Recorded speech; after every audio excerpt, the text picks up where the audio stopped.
Bonjour mesdames, bonjour messieurs, bienvenue à votre émission préférée TVRP Info. Aujourd'hui, je me retrouve aux côtés de Marie-Ève qui est directrice de l'Association forestière de la Côte-Nord. Donc, on sait, Côte-Nord, forêt, c'est important. Et là, je pense qu'on va en entendre parler. En même temps, vous avez des nouveaux locaux, je pense, hein? Oui, c'est ça. Ça fait un petit bout de temps qu'on est rendu ici sur Place La Salle. Donc, je vous invite à visiter. Bienvenue. Bien, merci. Venez-vous-en. Donc, on se retrouve autour de cette belle table qui est conceptuelle en plus. Là, je vois les belles feuilles. Oui, c'est ça. Donc, est-ce que c'est volontaire? Avez-vous choisi cette table-là pour ça? Bien, je l'avais trouvé dans un magasin de meubles usagés. Puis oui, j'avais trouvé que c'était concept. Oui, bien j'avoue, ça l'est, je l'ai remarqué tout de suite. C'est bon. Donc, parlons un petit peu de l'association, qui est un organisme sans but lucratif, je crois. Hein? Oui, c'est ça. Puis notre mission, c'est informer et sensibiliser la population nord-côtière sur les enjeux sociaux, environnementaux et économiques du milieu forestier. Concrètement, on a une clientèle qui est le milieu scolaire. On donne des ateliers dans les écoles primaires, secondaires sur toute la Côte-Nord. Ensuite, on a plusieurs outils d'information pour le grand public, par exemple pour apprendre comment se fait la gestion de la forêt au Québec. Et puis, on fait aussi la valorisation des métiers forestiers pour essayer d'intéresser de la relève à s'en aller dans le domaine. Oui, parce que ça va apprendre, on s'entend, et c'est un point tellement important dans l'économie de la nord-côtière. Donc, ça prend de la relève. Jusqu'à maintenant, est-ce que vous sentez qu'il y a un intérêt vis-à-vis justement des métiers de la forêt? Bien, c'est sûr qu'il y a une pénurie comme dans tous les secteurs d'emploi. Fait que oui, des fois, il y a un intérêt, mais c'est des métiers qui sont quand même pas très connus, là. Donc, il faut vraiment en parler aux jeunes ou en tout cas d'autres publics qui sont en processus d'orientation pour qu'ils sachent bien tous les métiers qui existent, puis tous les employeurs aussi qui existent sur la Côte-Nord, puis toutes les activités qui se font dans notre forêt. Donc, c'est quand même assez gros, j'imagine, comme matière à partager avec les jeunes. Il doit y avoir beaucoup de trucs à leur montrer, puis ça doit être quand même assez intéressant pour eux aussi, là. Oui, c'est ça. Bien, juste pour regarder un peu notre offre d'ateliers, là, au primaire, on a 3 ateliers. Il y en a un, c'est la forêt et moi, sur les relations qu'on a avec la forêt. Il y en a un sur l'arbre, un sur l'écosystème forestier. Et puis, au secondaire, on a un atelier sur la gestion du territoire forestier, un sur le matériau bois, un sur les métiers forestiers et un plus récent qui s'appelle Forêt, bois et changement climatique pour voir comment la forêt et le bois peuvent nous aider à lutter contre les changements climatiques. Oui, parce que ça prend de plus en plus de place, hein, puis on n'en parle pas assez. Hein? Il faut prendre les choses en main. Notre planète qui souffre énormément. Oui. Puis il y a aussi des sorties en forêt qu'on peut offrir aux écoles. Ah, c'est intéressant. Donc, sortir dans un milieu forestier qui est situé proche de l'école, on peut offrir ça. On peut répondre à des demandes spéciales aussi d'enseignants pour leur classe. OK. Et puis, tu me disais tout à l'heure, tu permets que je dise oui. tu? Oui. Donc, justement, tu parles de tout le territoire de la Côte-Nord. Donc, on parle de la Haute-Côte-Nord, Manicouagan, en allant jusqu'à Blanc-Sablon, non? Oui. Oui. Ah ouais, oui. Hey, c'est quelque chose, c'est gros, c'est un gros territoire à couvrir. Ah oui, c'est immense. On ne fait pas tout le territoire à chaque année. Il y a des endroits comme la base Côte-Nord ou Anticosti qu'on y va une fois aux 3 ans. OK. Mais normalement, là, on essaie de faire à chaque année Tadoussac, à Natashquan, puis Fermont. Le problème, c'est vraiment la pénurie de main-d'œuvre. Présentement, j'ai un animateur qui fait les ateliers dans les écoles, il s'appelle Axel Gravier. Mais lui, c'est un stage. Donc, quand il va retourner aux études là, dans 3 mois, bien, je vais être encore à la recherche. Fait que s'il y a des gens qui sont intéressés à long terme là, à faire de l'animation scolaire sur la forêt, bien, manifestez-vous.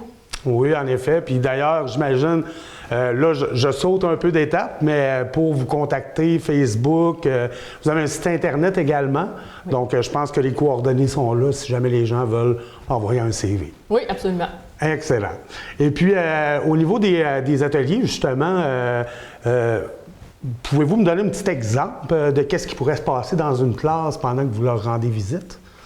Bien, par exemple, on va apporter des branches fraîches qu'on va avoir prises en forêt pour faire l'identification des principales espèces d'arbres.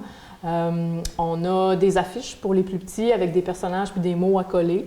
Ensuite, quand c'est des plus vieux, ben c'est des présentations PowerPoint, puis on va avoir un jeu de rôle, on va avoir des échantillons de produits en bois, on va avoir des vidéos aussi avec des témoignages, donc plusieurs choses là, pour maintenir l'intérêt. Là. Oui, parce qu'il faut que ça bouge avec les jeunes. Hein? Oui, c'est ça. Faut pas que ce soit trop statique. Non, en effet. Je voyais tout à l'heure Gare au feu. Moi, quand j'étais tout petit, ce personnage-là, je l'aimais beaucoup. Oui. Et puis, ça m'a marqué. Quand j'ai vu l'image, ça m'est revenu tout de suite à l'esprit. Donc, il est encore là, Gare au feu, pour ceux qui sont nés dans les mêmes années que moi. Oui, bien ça, c'est la petite mascotte de la Sopfeu. Ouais. Mais oui, la Sopfeu, ils ont ressorti Gare au feu en 2021, si je ne me trompe pas. Là. Puis, nous, on va recevoir des documents de promotion que la Sopfeu a produits, puis on va participer à les distribuer auprès des enfants avec la mascotte Gare au feu, ouais. Ah ben, ça me rappelle tellement de souvenirs. Puis à travers tout ça, j'imagine, vous avez des partenaires comme Sopfeu. Donc, est-ce qu'il y a des gens aussi qui vous aident financièrement, par exemple? Oui, bien sûr. Nous, on bénéficie de l'aide à la culture forestière, qui est une subvention du ministère des Forêts. Puis on a aussi des contributions du milieu forestier, du milieu municipal. Les gens peuvent devenir membres aussi. Oui, quelqu'un peut décider de devenir membre pour appuyer notre mission d'éducation forestière. Donc, pour un membre individuel, c'est seulement 10 $ par année. Pour une petite entreprise là, en lien avec la forêt, c'est 50 $ par année. Fait que ça nous permet d'avoir un certain réseau de contacts aussi, là, les gens qui veulent participer puis recevoir de nos nouvelles plus régulièrement. OK. Donc, en s'inscrivant, ça crée des liens via Internet ou quelque chose du genre? Oui, sur notre site Internet, là, il y a une section où les gens peuvent devenir membres. Ça peut se faire directement en ligne ou avec un formulaire. Puis, c'est très simple. Là. OK. Oui. On se retrouve maintenant à côté de ces deux magnifiques souris. Donc, elles sont vraiment belles. Moi, en tout cas, vous devriez en vendre sur Internet à la limite pour financer. Hein? Ça serait une bonne idée, ça. Bien, ça, je les ai achetés au magasin Phase 2. Ah, OK. À l'Éco-Centre. C'est eux qui font ça avec du bois récupéré et des choses récupérées. Fait qu'ils font vraiment des belles affaires. Oui. Hein? Oui. On s'entend là-dessus. Donc, tu voulais nous parler, parce qu'il n'y a pas seulement des ateliers avec les élèves des écoles, c'est ouvert aussi au grand public. Donc, c'est quoi les activités possibles? Oui, les activités grand public, dans le fond, on a fait par le passé des capsules vidéo, entre autres avec TVRP. On a fait des visites forestières. On a un blog sur notre site Internet. Notre page Facebook, on est pas mal actif aussi sur Facebook. Moi, ça arrive quelques fois dans l'année que je fais des visites terrain pour aller voir des opérations forestières. OK. Et puis, je publie ensuite des photos-reportages pour que le public ait la chance de voir comment ça se fait, les activités forestières qui se font sur notre territoire. Puis, à chaque semaine aussi, je mets en vedette sur Facebook un travailleur forestier. OK. Donc, ça permet de faire connaître des gens, faire connaître des métiers, des employeurs forestiers, montrer vraiment ces gens-là qui sont moins connus, qui sont plus dans l'ombre. Hein, les forestiers, là, c'est pas du monde qui sont tout le temps devant les caméras. Là. Fait que là, nous autres, on les met en vedette pour valoriser tout le travail qu'ils font, valoriser les métiers forestiers et tout ça. On a déjà organisé des concours photos, concours d'écriture, on a déjà publié un recueil de textes sur la forêt. On a un kiosque sur la gestion de la forêt en BD, en bande dessinée. OK, cool. Oui, puis prochainement, là, on a une exposition de photos sur la forêt. C'est des photos de l'ingénieur forestier Jacques Duval. Donc, c'est une exposition qui est un peu en tournée, si on veut, là, à différents endroits. J'imagine qu'il est photographe aussi, là, donc un artiste de la forêt. C'est ça, on peut dire ça comme ça. Fait que ça permet de faire de la belle interprétation auprès des gens. Ensuite, on a des rallyes GPS en forêt pour toute la famille qui vont s'en venir à la semaine de relâche. OK. On a des messages télévisés présentement, on a une chronique radio. Puis là, dans dans 2 mois, 3 mois, on a le mois de l'arbre et des forêts. OK. Ça en vient, ça c'est toujours au mois de mai. C'est en collaboration avec le ministère des Forêts. Et là, il y a un paquet d'activités qui vont être organisées à cette occasion-là. OK. Et puis, durant l'été, maintenant, on a une collaboration avec le village forestier d'antan de Franklin. Ah, j'habite là, justement. Bon, alors, qui met en valeur l'histoire forestière de notre région. Alors, ça ressemble à ça génial. un peu, nos activités. Mais j'invite les gens à aller visiter notre site Internet, à aller cliquer « J'aime » sur notre page Facebook Oui. pour nous suivre. Donc, vous pouvez vous abonner. Puis, on a une chaîne YouTube aussi OK. avec des nombreuses vidéos sur les activités forestières de la Côte-Nord. Donc, allez découvrir ça. Ben, il y a beaucoup de choses finalement, beaucoup de contenu, fait que Ouais. les gens vont pouvoir s'amuser là-dessus pendant un long moment. Puis j'imagine, en famille, vous pouvez partager ça avec vos enfants. Hein, c'est toujours intéressant de parler de forêt. Hein? Oui. Donc, un immense merci. Avais-tu autre chose à ajouter? Non, c'est complet? C'est bon, ben merveilleux. Merci de nous avoir accueillis dans tes nouveaux locaux. Et puis, ce n'est que partie remise. J'imagine qu'on va se revoir éventuellement. Bien, merci à vous d'être venus nous visiter. C'est un plaisir. Rebonjour, j'espère que vous allez toujours bien. Plein de bonnes nouvelles aujourd'hui. Ben, pas toutes des bonnes nouvelles, on s'entend. On va faire un petit tour d'actualité à l'instant. Qu'est-ce qui se passe en région, au niveau provincial également. Je vous ai sorti une petite chronique techno. On va parler entre autres de VR. Ça a l'air assez trippant parce que quand Apple sort quelque chose habituellement, ils mettent le paquet et là, on aura des nouveaux casques VR faits par Apple finalement. Donc, ça peut donner quelque chose d'assez incroyable. Ensuite de ça, on va parler de chiens, d'espace. On va aussi parler de Phil. Phil qui a prédit, bien sûr, finalement pour le printemps. Hein? On va-tu avoir un printemps hâtif? Ben, je vais vous dire ça dans quelques instants. On va démarrer tout d'abord avec l'autobus du Drakkar. Vous risquez de la remarquer prochainement. Là. Elle est très belle, à flash et pas à peu près. Donc, on a refait l'autobus Drakkar aux couleurs de la Côte-Nord, si je peux le dire ainsi. Il y a deux associations qui se sont joints au Drakkar pour justement créer cette belle déco qui arborera les routes de notre belle Côte-Nord et qui se promènera un peu partout, bien sûr, avec l'équipe du Drakkar. Donc, c'est en fait le Cégep de Bécomo qui a contribué main dans la main avec Tourisme Côte-Nord, les deux qui ont créé ce partenariat. Et c'est pour une durée de 5 ans. Donc, moi, en tout cas, j'ai l'impression que dans 5 ans, elle va être encore belle. Sérieusement, ben, vraiment, là, au niveau graphisme et tout, là, ça se remarque, c'est magnifique. Puis, hein, c'est tout comme la Côte-Nord. Hein? On a-tu une belle place un petit peu? Maintenant, on va parler Centraide, parce que Centraide a mis sur pied Centraide L il y a quelque temps, mais là, maintenant, on va avoir Île Centraide. Donc, on le sait que les hommes qui peuvent, tout comme les femmes, comme disait Dan Bigra, un homme aussi, ça pleure, bien, on peut être dans des situations de vulnérabilité. Les temps sont durs, on s'entend. Hein, encore l'épicerie qui va monter dans quelques instants parce que là, il y avait comme un espèce de stop qui a été fait par le gouvernement. Et là, les choses sont levées, ils ont le champ libre. J'ai bien hâte de voir si on va être capable d'acheter du bœuf, la classe moyenne, sous peu. Hein? Ça n'a pas d'allure, ça monte, ça monte. Fait que c'est dur pour tout le monde, les gens qui ont de la misère à joindre les deux bouts. Il peut y avoir également d'autres problèmes jumelés à ça. Hein? Des fois, c'est pas évident. Et puis là, c'est ça, Centraide qui veut apporter un programme d'aide pour répondre aux situations les plus pressantes. Donc, un soutien pour nous, les hommes. Hein? Avant, on gardait tout en dedans, puis on était des toughs, mais à un certain moment donné, il y a des limites, puis c'est pas bon pour le corps d'accumuler, puis de péter aux frettes, ou c'est pas bon des fois pour l'entourage aussi, hein? Accumuler sans jamais rien dire dans son coin, puis tout d'un coup exploser, ben là, hein? Plus ça va, plus qu'on a des moyens pour être capable de se faire aider. Ahmed Manicouagan, entre autres, qui est un organisme incroyable pour les hommes, on les avait interviewés d'ailleurs.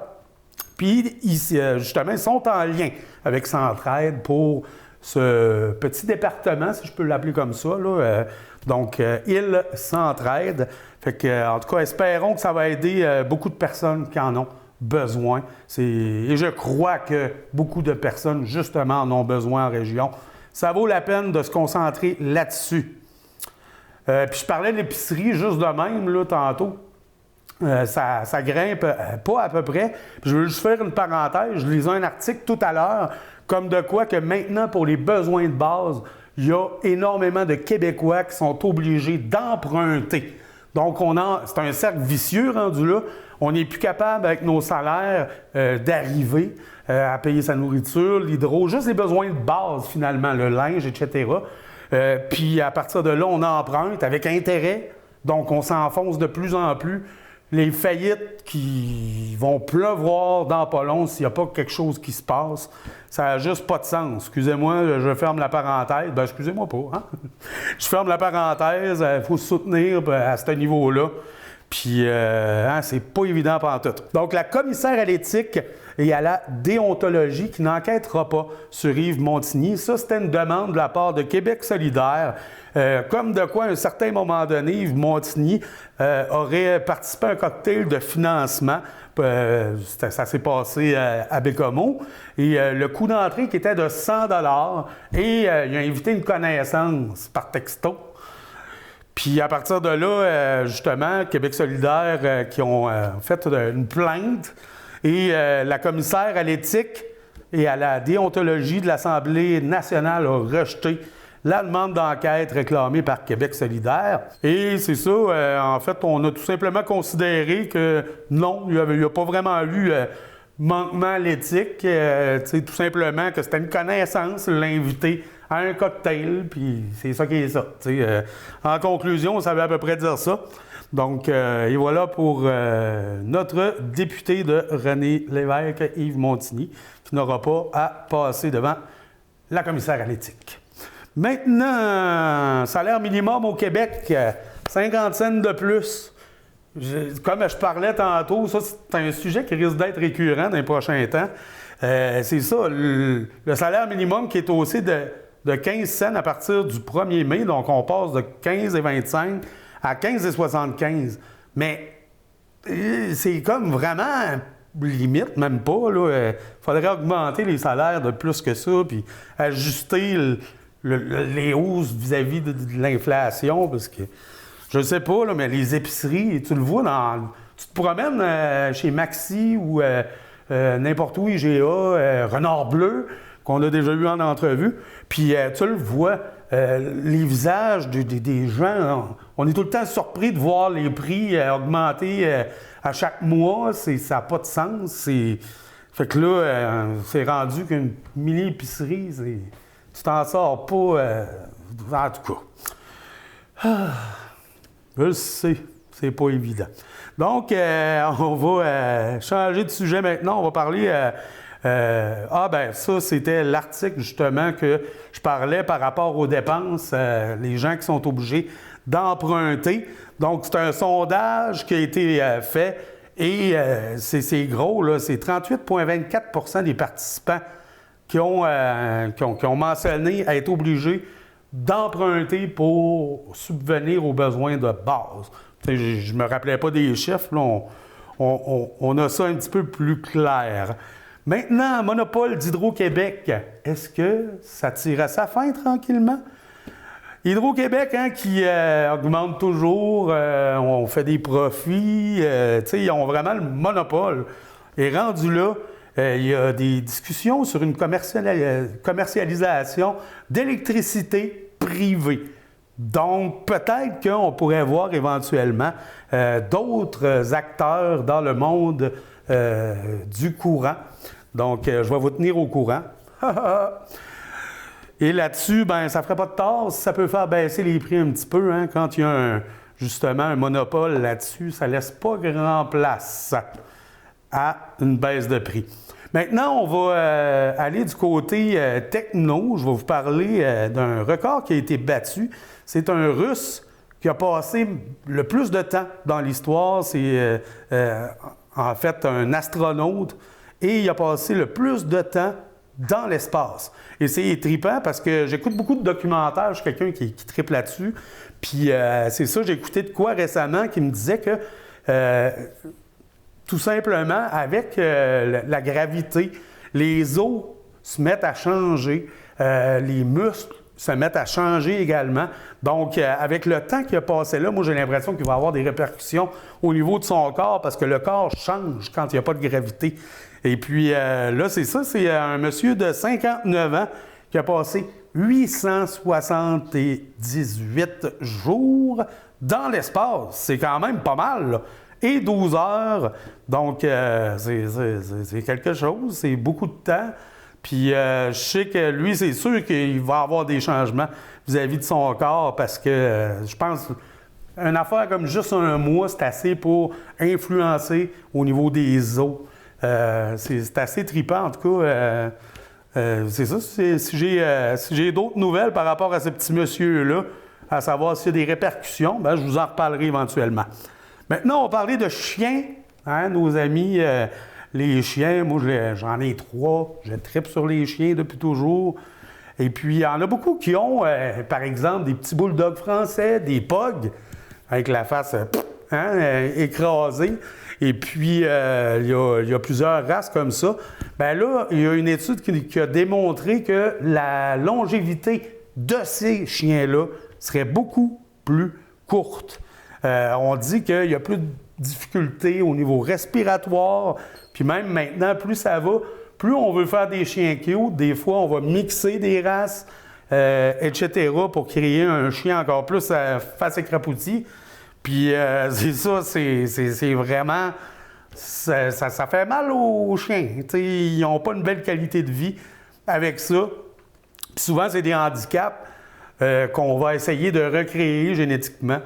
Et puis, plus ça va, pire c'est à ce niveau-là. Et puis, dites-vous que ces races de chiens-là, en été, sortez-les pas trop au soleil. Ils ont beaucoup de difficultés à respirer et justement à se rafraîchir. Et puis, ça crée des gros problèmes de santé à un certain moment donné. Donc, faut savoir que si vous avez un petit ami à 4 pattes avec le nez écrasé, ça se pourrait que sa longévité soit un peu plus courte que, par exemple, un chien, un Golden Retriever, par exemple. Maintenant, le Gigantopithèque. Je vous parle de ce gros singe. En fait, c'était un super grand singe qui a vécu pendant quand même longtemps. Et puis, on parle de 3 mètres. Et puis, ça fait pas si longtemps que ça. En fait, il a été rayé de la surface de la Terre il y a plus de 200 000 ans. Et c'est ça, il n'aurait pas été capable de s'adapter au changement de l'environnement. D'après une étude, ça aurait été quelque chose, hein, côtoyer un singe aussi gros que ça. Je ne sais pas si... il devait être intelligent. Il ressemble beaucoup, en fait, à un... On va voir une image là, à l'écran. Il ressemble beaucoup à un orang-outan, mais de 3 mètres. Ça doit être intelligent au travers de tout ça.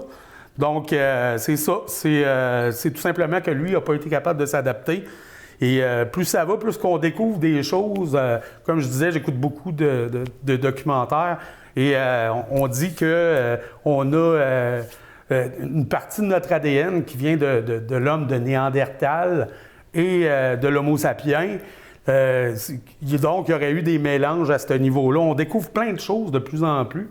Et c'est pas tout le monde qui est capable de survivre. En tout cas, ce gros singe-là n'aurait pas survécu à moins que le Yéti ou le Sasquatch. Donc, peut-être que c'est tout simplement des survivants cachés de 3 mètres de haut, justement, qui descendent du Gigantopithèque. Hein?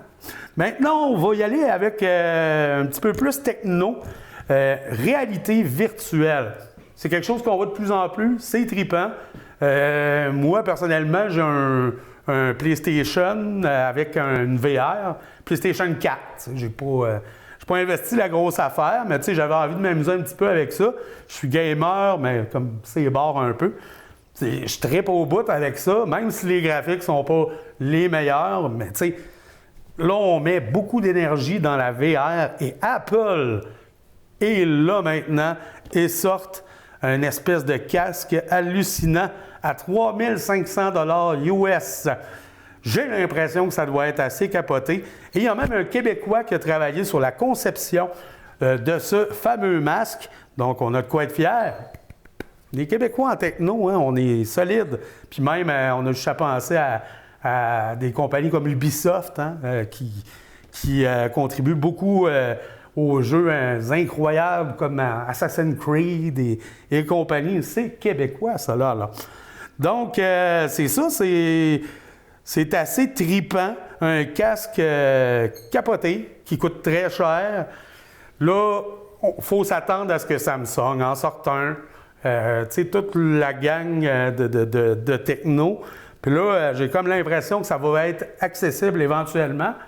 On risque d'avoir ça peut-être chez nous, des espèces de casques 3D pour travailler, pour tout simplement écouter la télé. Hein? Imaginez-vous, on se retrouve au milieu de Ewoks dans Star Wars à danser, ça serait incroyable. Donc, et voilà pour le casque. C'est à surveiller. J'imagine que ça ouvre la porte à des choses hallucinantes qu'on va vivre. Ça, c'est une partie tripante de la techno, hein? Mais c'est pas toujours tripant comme ça, parce que des fois, c'est plus rough un peu. On va revenir sur la Côte-Nord. Il y a une nouvelle escouade qui va enquêter sur le crime organisé.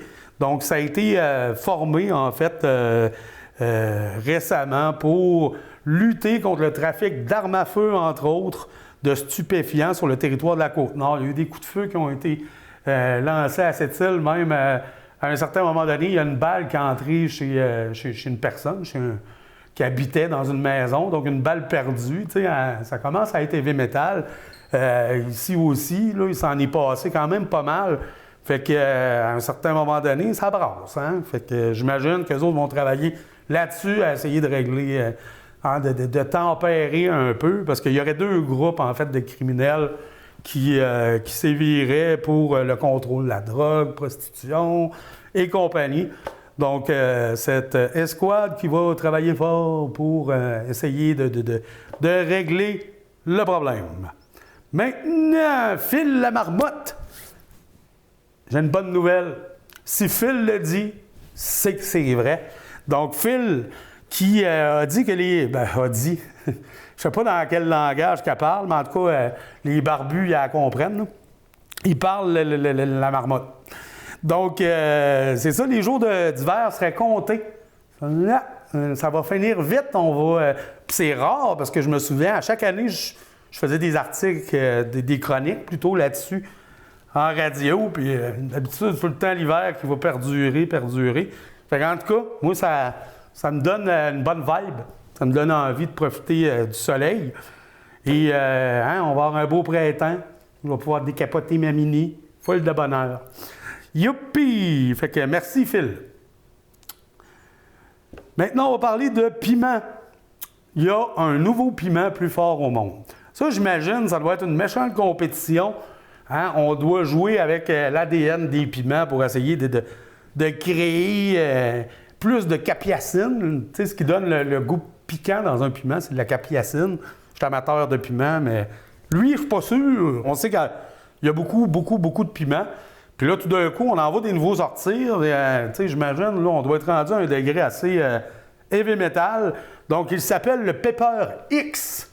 Et oui, ça donne pas envie de le manger. Donc, on parle parce que, tu sais, il y a une unité pour évaluer le taux de capsaïcine, tu sais, le fait que ce soit fort, et c'est l'échelle de Scoville. Donc, sur l'échelle de Scoville, pour vous donner un exemple, avant, c'était le Carolina Reaper qui était le plus fort, rouge vif. Lui, il avait 1 640 000 unités à l'échelle de Scoville. Bien là, notre nouveau piment plus fort, c'est 2 693 000 unités. C'est à peu près le double. Donc, ouch, ça doit être piquant parce que justement, le Carolina Reaper, j'ai de la misère à le dire, il était déjà comme vraiment heavy metal. Et là, ça prend un estomac de plomb pour être capable de manger ça. Puis pour vous donner une idée, parce que c'est pas tout le monde qui a essayé ces piments extrêmement forts-là, le jalapeno qu'on mange, le jalapeno, comme je l'appelais quand j'étais jeune, donc lui, il serait situé entre 3000 et 8000 unités de Scoville. Ça vous donne un exemple. Il y en a qui ne sont pas capables de manger ça, là, du jalapeno, ils trouvent ça trop fort. Fait que de 3000 à 8000 versus 2 693 000. Ouch! Rendu là, tu goûtes plus les ailes de poulet. Si tu mets de la sauce avec ça, tu l'approches, puis les yeux t'éclatent. Bon. En tout cas, voilà pour ce fameux pepper. Et puis, c'est ça fait pas mal le tour. En terminant, je voulais vous parler d'un site Internet des plus intéressants. Moi, je pensais plein de trucs sur les mammifères marins, entre autres les baleines. Puis j'avais entendu dire qu'ils partaient dans le sud pour aller avoir le bébé pendant l'hiver, etc. Mais c'est surprenant. Encore cet hiver, il y a énormément de baleines bleues qui sont vues de ces temps-ci, entre autres du côté de Franklin-Godbout. Il y en a beaucoup. Et puis, ça m'a donné l'envie de vous parler du site Internet Baleine en direct. D'ailleurs, je leur ai lancé une invitation pour qu'ils viennent nous jaser ici. Je ne sais pas comment je n'ai pas encore eu de réponse. On le saura bientôt. Puis, c'est ça, vous pouvez... il y a full information sur les baleines et les mammifères marins en général. Puis, à ce niveau-là, vous pouvez même suivre le parcours des baleines. Donc, on annote sur une carte toutes les observations de baleines, des vidéos de baleines qu'on voit dans la région. Il y a beaucoup de gens qui leur envoient des choses, des trucs. C'est complet comme site, autant informatif que divertissant. Donc, ça vous tente, allez voir ça. Sérieusement, c'est mon coup de cœur récemment pour les sites Internet qui ont rapport à la région. Et puis, c'est ça, les baleines qui sont appréciées de tout le monde. Qui n'aime pas les baleines? C'est impossible, hein? On les aime toutes, les baleines, surtout les belugas qui ont tellement l'air sympathiques. Sur ce, je vous souhaite de passer une magnifique journée. Et puis, on se donne rendez-vous la semaine prochaine. Profitez de la vie au maximum parce qu'on n'en a qu'une seule à vivre, jusqu'à preuve du contraire.